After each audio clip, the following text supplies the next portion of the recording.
All right, well, I'm going to carry on down my list. Sure, sure. Okay, sensitivity. Sensitivity, yes. Because obviously to be able to respond to everybody's prayers and feelings and feel everyone's feelings, you've got to be pretty sensitive. Very much so. So one of God's primary feelings that you could say inside of God is this direct sensitiveness to every single occurrence in the universe. In the first century, I said that God was so sensitive that God could feel how many hairs there were on your head growing at any one point in time. Right? And God can feel when a sparrow dies, you know, when something, the life force exits something.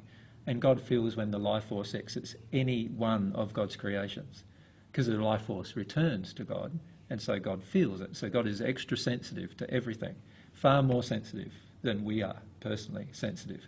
As we grow in divine love, we become more sensitive to everything around us. And therefore, this sensitivity causes us to not act out of harmony with love.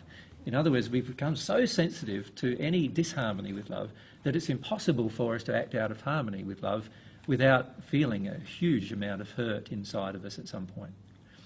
And what God is encouraging all of us to do is to allow ourselves to be sensitive.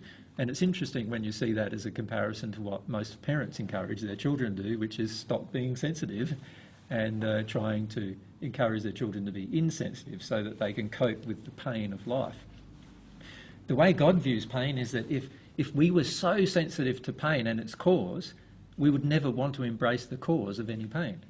And so it makes sense then that sensitivity is one of the attributes of love. And so I feel, again, that's one of the attributes of love, of divine love. It's one of those sub-qualities, if you like, or one of the effects of the love operating on the soul of an individual is they become more sensitive.